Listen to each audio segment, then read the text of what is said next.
Hi, welcome to the Elle Russ Show, where I deliver content intended to inspire, educate, and motivate. Engage with me online at elleruss.com and on social media. Enjoy the show. Hey everyone, just a quick 1-minute announcement to let you know about my virtual courses and free masterclasses. I have courses and free masterclasses based on both of my books. I have the Ultimate Thyroid Course. This is your answer to solving any thyroid issue, whether it be Hashimoto's, radioactive iodine, thyroidectomy after thyroid cancer, or just general hypothyroidism. Reverse T3 issues as well. It's an incredible value at 17 modules and 29 hours of content with amazing guest expert tutorials. I also offer the Ultimate Confidence Course. That is 15 modules and 14 hours with also a few guest expert tutorials. An incredible value, and I have free masterclasses on both of those topics as well. Visit elleruss.com to learn more. Happy holiday time to all of you who celebrate. I just wanted to come on and talk about 2023, looking towards new intentions, reflections, talking about confidence. So for me, sometimes I feel my new year is sort of my birthday, and that's when I get kind of reflective. Sometimes people call it the pre-birthday blues. It's like, here you go. It's another year's passed. You're getting older. What did you do this year? It can be a little bit of a downer, especially if you haven't accomplished a lot, or it could just be a downer because you're like, oh, time's flying by, right? There's always those sort of moods there. Some people, it's the actual new year, January 1st. And let's talk about that. What is it that you want in 2023? What about 2022? What are the things you talked about, you intended, you thought about, and you didn't take any action towards? And it's not to do that exercise to beat yourself up. It's like, what can I do, though, in 2023? Can you take one step towards manifesting, materializing your goals and dreams? I know this can be a downery type time of year, especially if you're in the States or somewhere in the world where there's winter. It's chillier, it's trapped inside. We're not getting a lot of sunshine and fresh air. Seasonal depressional disorder can roll in. Oh, I know that so much because I used to grow up. I was raised in downtown Chicago. It's like 20 below zero, just hating it. So I also know that sometimes I've been here too. Listen, maybe you're not doing well with money in your life and you're feeling broke. Look, that's a stressful holiday story, right? Because, you see all these things on TV and these movies and you're like, oh, look at these beautiful Christmases and how these people are decorating their house and you don't even have enough to buy your best friend a present. Oh, I so know that. I know that it can feel yucky. You want to buy people gifts and you just can't. You wish you were having a different type of Christmas or Hanukkah or whatever the holiday is. It doesn't matter. It also could be a time where you're dealing with stressful family or extended family. You might be subjected to Uncle Jerry and his political rants, or, your jerk sister-in-law, or like whatever the thing is, it doesn't matter. These can be tough times to get through. I would just say when it comes to family members, people like that, just don't engage. Beware of getting into conversations. Uncle Jerry's not going to change his mind on his viewpoints. Let's not argue. Take the high road, because if you get into a conversation, you are only going to be raising the blood pressure and aggravation of yourself. So holiday moments like that, take the high road. It'll feel better later. It'll feel better. I mean, look, defend yourself if you have to. I'm not saying get patronized and just let it happen, but you know what I mean? Maybe you don't need to be like, oh, I can't wait for Uncle Jerry to bring up his bullshit again this year. I got some comebacks. Like, you're asking for trouble. One of the things, so let's talk about goals and dreams 2023. You've got to start somewhere. You have to take a leap towards your goals and dreams. When you do that, something's going to be satisfied within that arena, and then you keep going because confidence builds on itself. It's like compounded interest. The more you're pursuing, achieving, intending on your personal goals and your accomplishments and your dreams, everything you want in life, it just breeds more motivation, more perseverance. Why? Because taking a step, you're proud of yourself.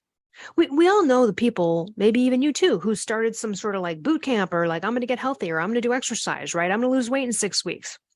And look, they may drop off the bandwagon at some point and get back into bad habits, but that first week, you can just, you hear it from people. They're so proud of themselves. Why? Because they've actually taken a step towards a goal. Now, they may fall back, it may not work out. Maybe they don't get beyond that 6 weeks, but we all know and have heard that sort of ignition of self-love and empowerment that happens when you start to take steps towards something you want to do. So taking a step will make you proud of yourself and more likely to take another step, and so on and so forth. Sometimes people get a little bit too ambitious. They overwhelm themselves, just like with the 6-week boot camp. Maybe you need to just start with removing canola oil from your fucking, like pantry. Maybe it's just something small for starters, right? So maybe it's just something small you're going to do towards your dreams. Maybe you're thinking about switching a career. You're not so sure about this new career. Maybe you just need to do some Google searches. Maybe you just need to call up and see if you can talk to someone in a position like that somewhere to just sort of get some intel on how that job is or what it's like. That can be a step. But you gotta do something. People are too scared to take a step because then they're worried about what the flood of everything at the end result will mean. Well, what will everyone think of me if I end up getting this new job? My God, you haven't even looked into the new job yet. What will everyone think of me if I come out with a book? Write the fucking book first. One of my skills, and again, I think it's just because of practice and my work with confidence over the years, is that I don't get tripped up by what I think other people might think. And a lot of people get tripped up in taking actions, even if it's a vibrational action, imprinting the subconscious, because they're too worried in the end of what people might think when it's done, how they'll be judged, etc. And this is where a coach is really great, because if you have friends and family members that are downers, or even worse, friends and family members that are like, where are you at? Where are you at with that? How's it going? What do you get? And they're kind of asking you because they almost don't believe you're doing this shit. Just get rid of it by not telling these people what your dreams are. Get a coach. And I will shamelessly plug my confidence course. If you use the code courses10, you'll get 10% off. My confidence course is one of the cheapest, most intensive courses out there. It's fantastic. It's like 15 hours for very little money, guys. Maybe that's going to be your inspiration, or maybe just get my audiobook of Confident as Fuck. Maybe just be playing that on a loop to get yourself jazzed up for 2023. I can only tell you that some of the actions I've taken towards goals were those ultimate goals were maybe never reached yet or haven't been reached yet. They are still gifts that keep on giving. For example, if you decide you want to come to Hollywood and write a movie, who's going to pay to write that movie? You write that on spec. You write a movie and then try to sell it. So that is the thing where you're doing an endeavor knowing you may or may not get paid for it. And a lot of people get tripped up and go, well, whatever, I don't even have an agent anyway, or who's going to buy this, or it's too hard to break in. Write it anyway. The exercise of doing it is the win. The accomplishment is the win, and you never know where it leads.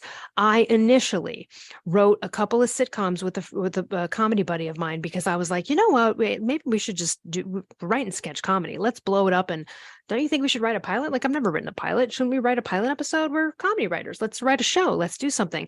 We learned how to do it together. We did it. It gave us confidence. I have ultimate confidence in writing almost anything like that now. And I've written several of them. Now, I do have an award-winning documentary that's out, but my sitcoms aren't on TV yet. Will they ever be? I don't know. It doesn't matter. I'm fucking proud I wrote 3 or 4 scripts. I could teach anyone how to do that. I could write a script in 10 days easily.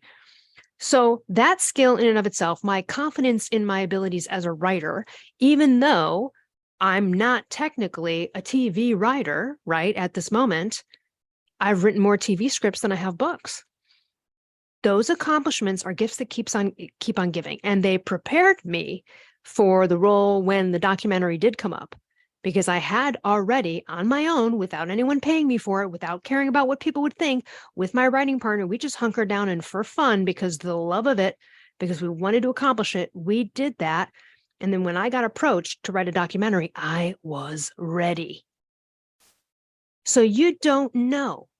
So stop stopping yourself because you're cutting to the end of the line thinking, who's going to think of me? No one's going to pay for it anyway. It's too hard to get in it. Whatever the thing is.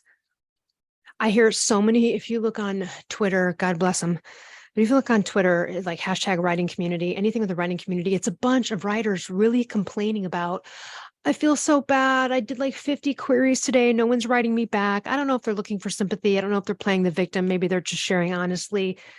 But I'm just kind of like, that's the game. And no one's preventing you from self-publishing. It costs nothing to self-publish on Amazon. No one's stopping them from doing that. So they're like, oh, my book's not out there. No one's buying my book. You can still do it. I'm not saying they shouldn't wait for a publisher, but there's a lot of things that are holding people back that aren't actually stumbling blocks. Usually the stumbling blocks are just your own mind. It's really about what other people are going to think. That is a thing that I don't have. And that's because it's a lot of practice. It's just a lot of practice. It's a lot of experience. And over time, you just get more and more confident. The thought may come up and then you go, well, whatever, I don't give a shit.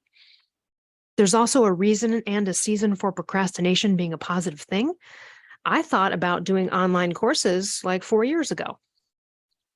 Now, for the 4 years, I wasn't like, I got to do it. I got to do it. I was, though, a little bit like I talked about it a few times. I started to go, God, I'm keep talking about this thing. I'm not doing anything about it, but I really want to do it. It kept nagging at me.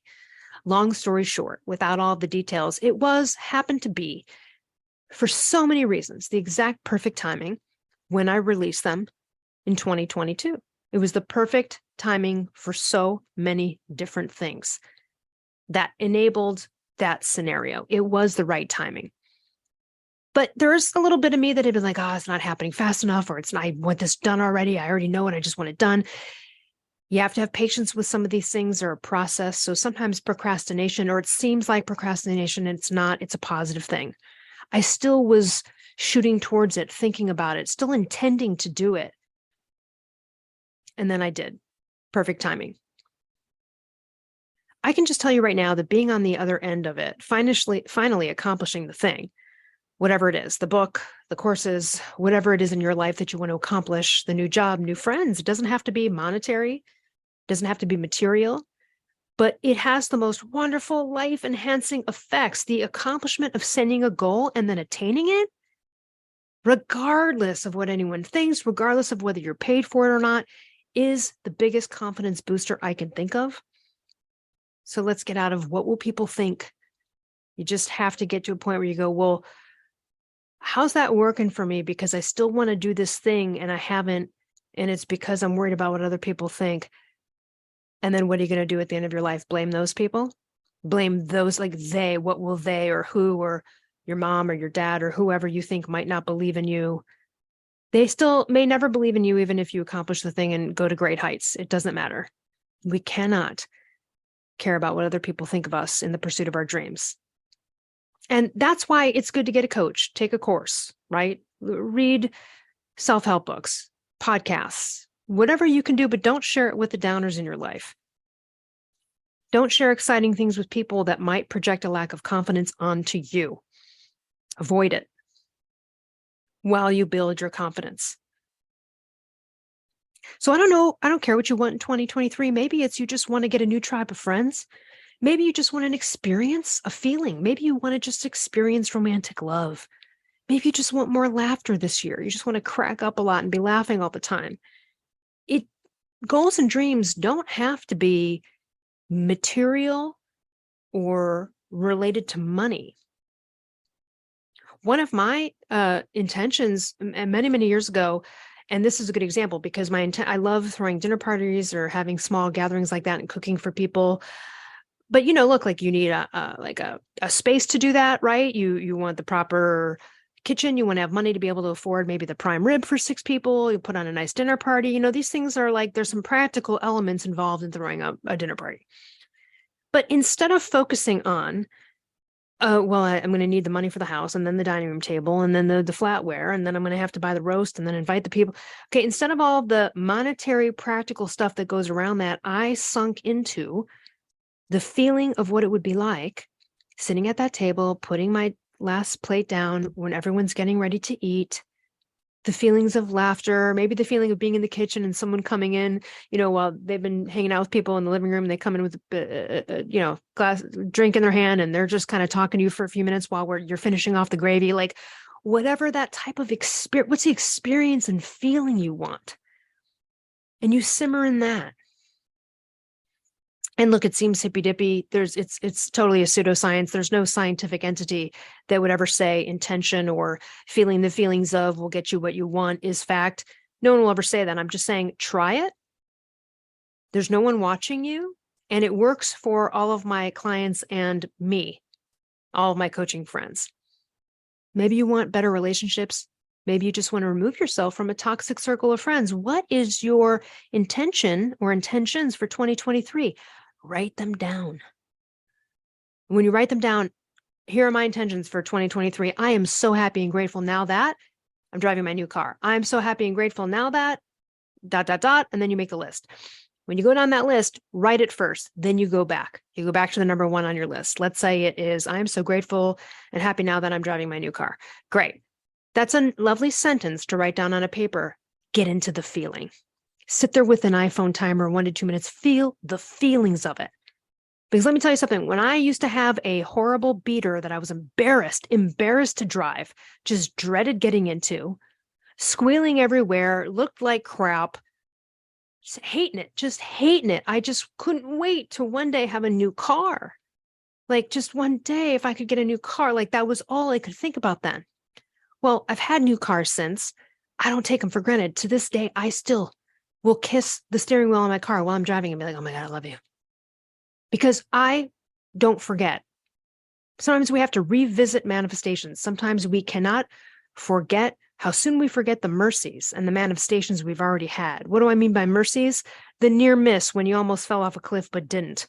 When's the last time you thought about that? When's the last time you were grateful for that? Right? So review what you're grateful for now and then what you're grateful for in the present tense that hasn't happened yet. And set that intention list, email it yourself, time state it, timestamp it. I also want to say that when you're intending, and even though this isn't a whole episode on how to intend, and I'll do more on that subject throughout 2023, but when you're looking at intending, think about I'm just going back to Chicago Bulls for a second. Even Michael Jordan said, you have to picture yourself a winner before you can be one, right? And so that is the mindset part of it.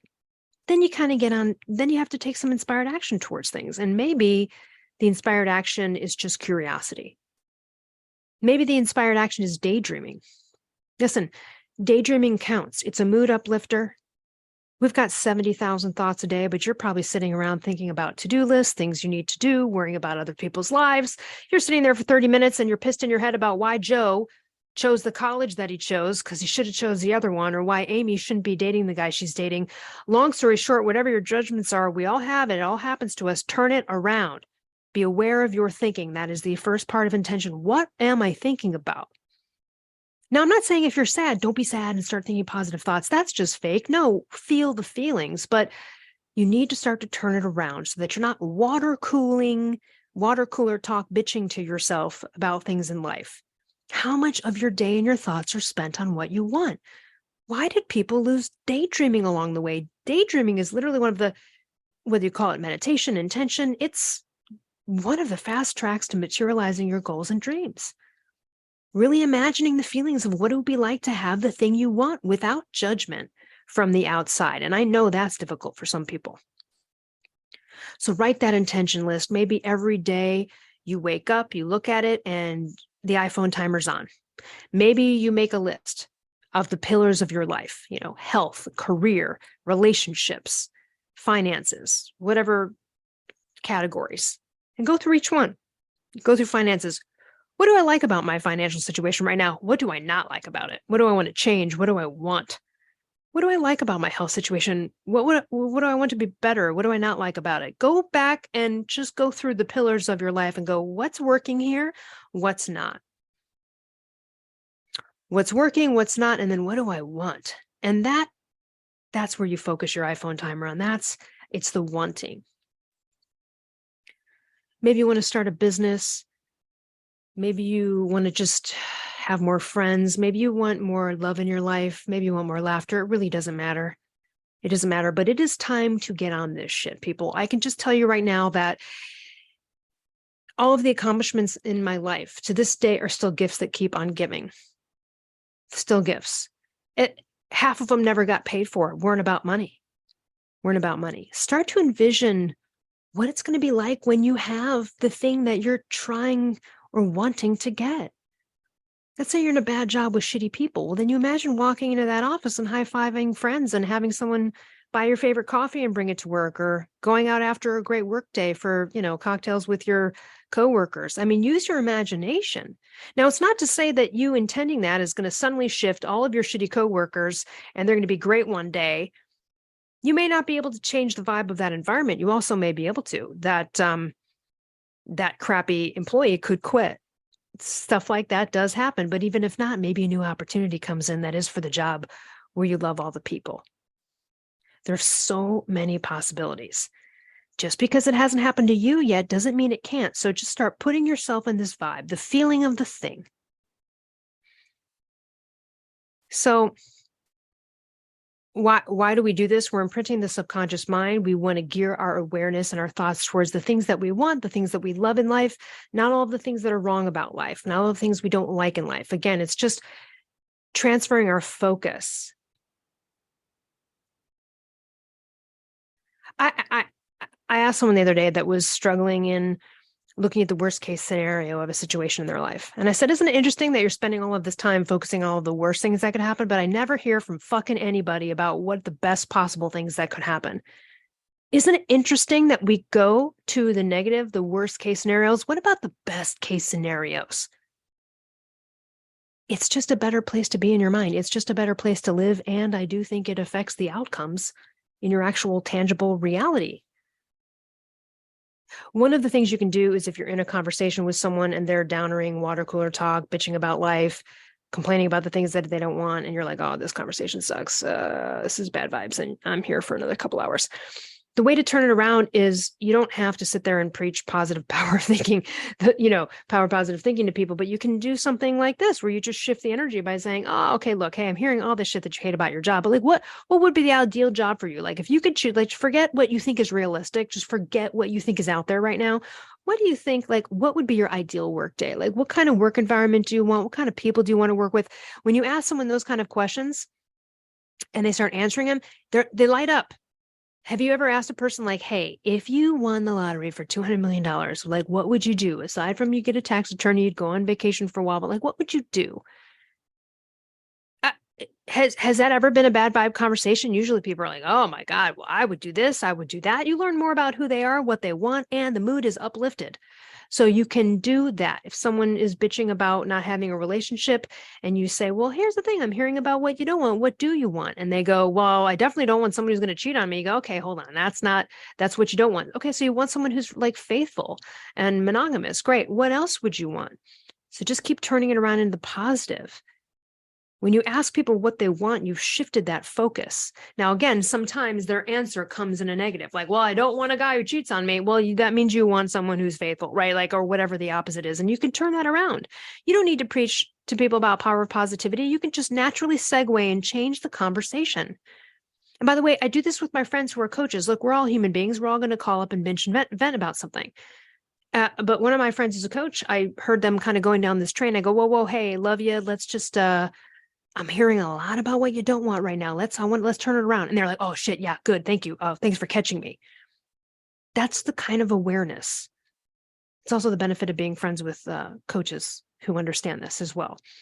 Because, you can point out something like that and they're like, oh my God. Yeah. Oh my God. Shit. Yeah. No, fuck me. What am I doing? Turn it around. Yeah. Thank you. Thanks for catching that. Thanks for catching that. Even coaches are vulnerable to the negative downer, water coolie, talk to oneself and about the world. So life is short. You've got to do it. You've got to do it. You got to do something you finally want to do. I don't care whether you need the confidence to start it, whether you've already started, you can't finish, whatever the stumbling block is. Life is short, 2023, and I cannot tell you the freaking joy of accomplishing goals and dreams. It's evergreen. It never gets old. It's the gift that keeps on giving. I'm still proud of accomplishments that happened 20 years ago or longer than that, things that don't even have money attached to it. All of the accomplishments and things I'm excited about, when I look back, I'm so happy and grateful that they are gifts that keeps on giving. And what I might consider success might not be someone else's consideration of success. I don't care, and you shouldn't care about what other people consider to be a success. I remember back in the day, look, when I was pursuing acting, you have a lot of auditions, sometimes you audition 40 times, maybe you get one call back, you don't get a role or something. But in auditioning back in the day, you'd audition, and then if you did well enough and the casting director liked you, they would send you to producers, meaning they would either send the tape of your audition to the producers, which is very complimentary. That means they've screened you. They are proud of them representing you as a choice for the actual role. That's a huge feat. So they send you to producers, or then you go into producers and you audition separately for producers. Nowadays, they just send the tape over and they'll tell you, we sent you to producers. Now, an actor can really judge and gauge their success, quote unquote success, by how many times they go to producers. I went to producers 99.9% of the time. That is why I kept pursuing it, because that was a benchmark of success. But people would say, yeah, but you never got any of those roles, or you didn't make all this money, or maybe you got one and you only made $1,000. That's not the point. It's a different benchmark of success. I see, but someone from the outside would go, well, you're not a successful actor. You'd be like, well, I am, though. It's just that not in your terms, right? But that is, now, if you never got called to producers, if the casting director never called you back again, or you never ever had a tape sent to producers, yeah, maybe you'd think about, am I good? Maybe I need to take some acting classes. Maybe I need to revisit this. Maybe this is something I'm not good at doing, but maybe I just need work at it, whatever it is. But what's the success? I mean, in that industry, the success is, wow, a casting director thought you were good enough to send over to the producers of the TV show at NBC. Now, whether they hire their daughter, whether they decide to choose a brunette instead of me, that's not the point at the end of the day. There's still a level of benchmark success. So as you're going through life trying to pursue goals, what are your little benchmarks? And they don't have to be monetary, and they don't have to be what other people would consider successful benchmarks. Sometimes there's industries that don't have these defined benchmarks, like acting, right? Like when you go into a law firm and you're a lawyer, you know the track to become partner, and becoming a partner or owning the law firm and someday might be the ultimate goal. And you know the track to get there. But if you're in a creative profession or an entrepreneurial profession, there are really no extremely defined benchmarks. You have to make your own benchmarks. And again, if it feels better for you to keep this wrapped up, talk privately to a coach about it before you do have the confidence to go out there to your friends and family and announce your new job, your new endeavor, whatever it is, then do that. Don't let yourself in 2023 get stumped up by other people who you decided to share shit with. That's on you. Project a lack of confidence onto you. Choose your conversations wisely in 2023 when it comes to your goals and dreams. Only talk to people that are supportive, that are encouraging. They're going to cheerlead you on it, and not come at you every week and go, how's it going? What are you doing? What do you do? Because that's almost not believing in you either, right? Even the happiest people are going to have moments in life. Those are never going to go away, right? But being fueled by your own sense of accomplishments and confidence is something that is just an amazing gift that just keeps on giving, and it's a daily gift. So give that gift to yourself this holiday season, this new year. Give yourself some perseverance, some motivation, take some action finally towards getting it together, getting guided, getting on the train to your dreams and goals. This is a new year coming up. I'm here to help. If you want to coach with me privately, or like I said, really, I would consider taking the confidence course. It's worth it. It's extremely low priced. It's incredibly comprehensive and just absolutely in depth, and I think a lot of fun. So I'm wishing you the best 2023 of materialization of goals and dreams. Let's take some steps. All right, everyone, we'll see you next week. Hey listeners, over the years, a ton of companies have approached me to collaborate, but I will only promote companies whose products I believe in and that I actually use and consume on a regular basis. So let me tell you about some of my favorite companies that I can offer you discounts for. Rep Provisions, an amazing company doing incredible things for our planet, topsoil, and animals with regenerative agriculture, and it's my #1 source for quality pasture-raised meat and chicken. Visit repprovisions.com and use code L15 for 15% off. I'm also obsessed with a company called Carnivore Crisps. They make a lean, all-natural, and delicious alternative to conventional snacking, made with just real meat and real salt. Totally addictive, and my favorite ones are the beef brisket and the ribeye. Visit carnivorecrisps.com and use code PALEO10 for 10% off. I also love and regularly use Paleo Valley products. They make amazing supplements and delicious paleo products. I use the superfood greens powder, grass-fed beef sticks, the organ complex, and their bone broth bars. I love the lemon and apple. I also use their essential C complex and more. Visit paleovalley.com/promos/Elle Russ for 15% off. I also love Primal Kitchen. They make delicious paleo-approved, gluten-free, grain-free, soy-free, and no refined sugar products, and I use them daily, from their collagen powders and sauces and marinades to their avocado and olive oil. So good, so healthy. Visit primalkitchen.com and use code L10 for 10% off. I also love paleo powder and use it almost on everything I cook. They make incredible seasoning blends, and they also have these incredible grain-free coatings that feel just like crispy breadings that you would have had prior to knowing that there's another way. So visit paleopowder.com and use code L15 for 15% off.